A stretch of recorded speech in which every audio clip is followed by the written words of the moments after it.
ঈদ ঘিরে মহাসড়কে বেড়েছে যানবাহনের চাপ। সবশেষ পরিস্থিতি জানাতে সাভার ও গাজীপুর থেকে যুক্ত হচ্ছেন সহকর্মী দেওয়ান ইমন ও মাহমুদুল হাসান। আমরা শুরুতে যাচ্ছি সাভারে। ইমন, আপনি সেখানে সড়ক পরিস্থিতি কেমন দেখছেন, আর যাত্রীদের কোনো ভোগান্তিতে পড়তে হচ্ছে কিনা? জি, আপনি যেমনটি বলছিলেন যে আমি এখন এই মুহূর্তে রয়েছি সাভারের যে নবীনগর মোড় যে পয়েন্টটা রয়েছে এখানে কিছুক্ষণ আগেও যে যানজটটি তৈরি হয়েছিল সেটি সেনাবাহিনীর সদস্যরা এসে কিন্তু সেটিকে নিয়ন্ত্রণ করেছে। এখন এই স্থানটিতে কোনো ধরনের যানজটের কোনো ভোগান্তি নেই, তবে যাত্রীদের ভোগান্তি রয়েছে। তারা কিন্তু এই সড়কে এসে অবস্থান করছে, নির্দিষ্ট পরিবহন না পাওয়ার কারণে কিন্তু তাদের যে দীর্ঘ অপেক্ষা, সেই অপেক্ষার কারণে কিন্তু তাদের যে ভোগান্তি সেই ভোগান্তিটি রয়েছে। এবং এই পয়েন্টটিতে আপাতত যে যানজটের যে ভোগান্তি সেটি কিন্তু পোহাচ্ছেন না। যে সমস্ত পরিবহনগুলো গাবতলী থেকে ছেড়ে আসছেন সেগুলো কিন্তু দক্ষিণ পশ্চিমাঞ্চল এবং উত্তরাঞ্চলের দিকে কিন্তু নির্বিঘ্নে চলে যেতে পারছেন। তবে আমরা কিছুক্ষণ আগে ছিলাম বাইপাইল পয়েন্টে, আশুলিয়ার সেই বাইপাইল পয়েন্টে আমরা দেখেছি যে সেখানে কিন্তু গাড়ির ধীর গতি রয়েছে কয়েক কিলোমিটার এলাকা জুড়ে।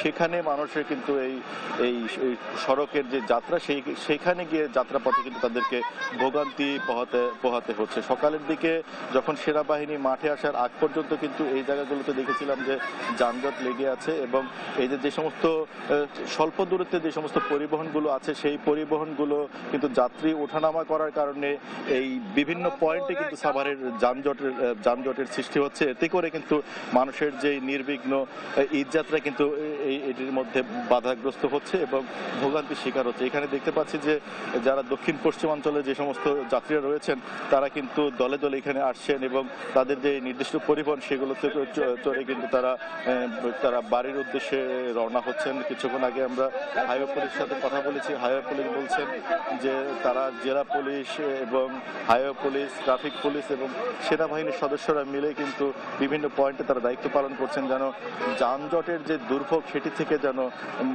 ঘরমুখো যারা মানুষ রয়েছেন তাদেরকে যেন তারা স্বস্তি দিতে পারেন সেই উপলক্ষে। তবে যাত্রীরা অভিযোগ করছিলেন যে পরিবহন সংকট দেখা দিয়েছে। এই অজুহাতে কিন্তু তাদের কাছ থেকে যারা পরিবহন সংশ্লিষ্ট রয়েছেন তারা অতিরিক্ত ভাড়া আদায় করছেন, এবং তারা পরিবহন না পেয়ে অনেকেই দেখা গেছে যে তারা কিন্তু তাদের যে নির্দিষ্ট গন্তব্য সেই গন্তব্যে কিন্তু তারা বিভিন্ন পণ্য পরিবহন ট্রাক পিকআপ ভ্যানে করে কিন্তু তারা যাচ্ছিল। পেয়েছিল আমার কাছে সাভার থেকে সড়ক পরিস্থিতির খবর।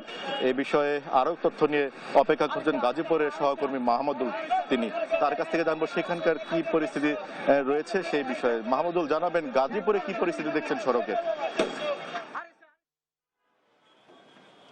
ধন্যবাদ ইমন। আপনি যেমনটি বলছিলেন সাভারের মতো গাজীপুরের অবস্থা কিন্তু একই। আমি এই মুহূর্তে দাঁড়িয়ে আছি উত্তরবঙ্গ অর্থাৎ ২৬ জেলার যে প্রবেশ পথটি রয়েছে চন্দ্রার যে মোড়টি রয়েছে সেই মোড়ে, এবং আপনাদের যদি মহাসড়কের চিত্র একটু দেখাই, গতকাল রাত থেকে যানবাহনের যে স্থবিরতা সেটি কিন্তু অনেকটা কেটেছে।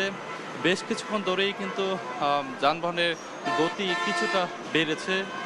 তবে গণপরিবহনগুলো এখন মূলত যাত্রীবাহী পরিবহনে পরিণত হয়েছে, এবং আপনারা দেখছেন মানুষজন জীবনের ঝুঁকি নিয়ে বাসে চড়ে নারী শিশু সহ বিভিন্ন বয়সী লোকজন কিন্তু উত্তরবঙ্গের দিকে এগিয়ে চলেছে।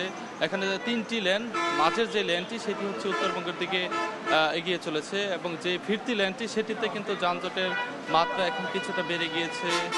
উত্তরবঙ্গগামী লেনটি সচল হলেও এটি কিন্তু অনেকটা অচল অবস্থা। আরেকটি বিষয়, আজকে শেষ দিনে অর্থাৎ ৪টি ধাপে, গাজীপুর যেহেতু একটি শিল্প অধ্যুষিত এলাকা, এই এলাকায় আজকে ৪টি ধাপে শেষ দিনে ৮৩৩টি কারখানা ছুটি হবে। ২০% করে কারখানা কিন্তু ৪টি ধাপে ছুটি হয়েছে, এবং শেষ দিনে যেহেতু আজকে ৮৩৩টি কারখানা ছুটি হবে, এই শ্রমিকরা যখন রাস্তায় নেমে যাবেন তখন কিন্তু বাড়তি একটি চাপ লক্ষ্য করা যেতে পারে। আরেকটি বিষয় হচ্ছে হাইওয়ে পুলিশ এবং ট্রাফিক পুলিশের তেমন কোনো নজরদারি কিন্তু সড়কে নেই। তাদের বিরুদ্ধে অভিযোগ রয়েছে যে বিভিন্ন পয়েন্টে তারা যানবাহনের কাছ থেকে মাসোয়ারা বা চাঁদা আদায় করে তাদেরকে লেন পরিবর্তনের সুযোগ করে দিচ্ছে। মহাসড়কে যে ইজি বাইক বা অটো রিক্সাগুলো চলছে তাদেরকে বাড়তি সুবিধা নিয়ে কিন্তু এই মহাসড়কে ঢোকার সুযোগ করে দিচ্ছে।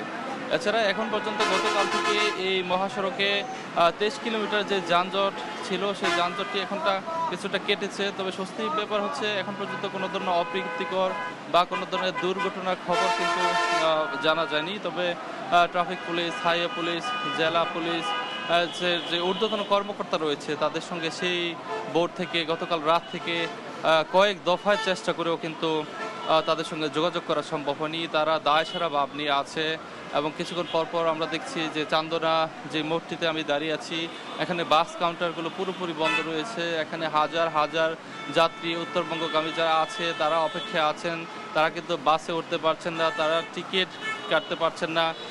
সব মিলিয়ে বলা যায় এই ঈদ যাত্রা স্বস্তিদায়ক করতে গাজীপুরের পুলিশ প্রশাসনকে আরও বেশি দায়িত্বশীল হতে হবে। অন্যথায় এই যে যাত্রী হয়রানি বা যাত্রী ভোগান্তি সেটি কিন্তু আরও কয়েক গুণ বেড়ে যেতে পারে। তবে বিকেলের দিকে যান চলাচল আরও স্বাভাবিক হবে বলে আশা করা হচ্ছে। তো গাজীপুরের চন্দ্রা মোড় থেকে এই ছিল সবশেষ রিপা।